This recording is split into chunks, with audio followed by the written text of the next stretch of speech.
c'est fini. Des heures ont ainsi passé, dont pas une seconde n'a apporté à Jésus autre chose que souffrance. Pilate s'approche de Jésus, le fait relever par les soldats, ordonne qu'on le présente à la foule. « Ecce homo », crie-t-il, c'est-à-dire « voici l'homme ». Le voici si misérable, si visiblement à bout de force, que le cœur le plus dur aurait pitié. Mais de nouveau, le hurlement retentit. Qu'il soit crucifié, qu'il soit crucifié. Et comme on commence à trouver qu'il traîne trop, on lui crie aussi à Pilate, si tu le délivres, tu trahis l'empereur. Cet homme veut se faire roi contre l'empereur.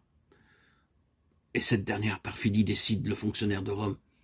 Qui sait, est-ce que ces juifs ne risquent pas de le dénoncer à l'empereur comme ayant protégé un rebelle?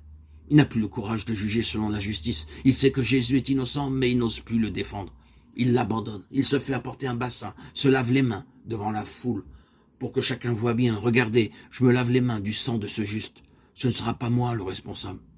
Comme si ce simple geste suffisait à lui enlever toute responsabilité dans ce crime. Et d'un signe, il commande aux soldats de livrer aux Juifs leurs victimes.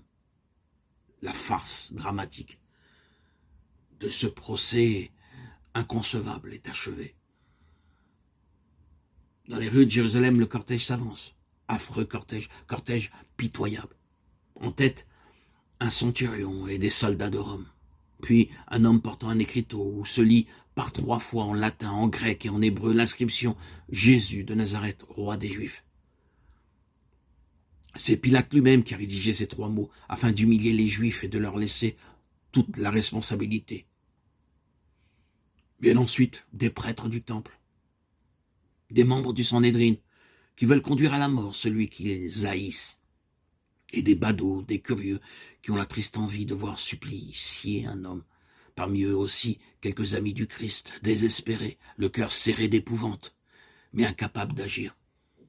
Enfin, Jésus, il est à bout de force, haletant, le visage ruisselant de sueur froide, le front déchiré par les épines, la peau marbrée de poussière et de crachats.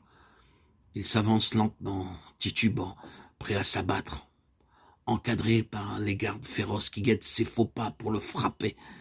Selon le règlement, qui ajoutait encore cette fatigue au supplice, il porte sa croix, les lourds madriers sur lesquels tout à l'heure son corps sera fixé. Et pour cet homme épuisé, c'est là un fardeau intolérable. Il n'y a pas bien loin du château fort de Pilate, au lieu où l'on fait des exécutions capitales. Mais c'est quelques 500 mètres par des ruelles coupées de marches où il faut descendre puis remonter, sont une distance terrible. 1 fois, 2 fois, 3 fois encore.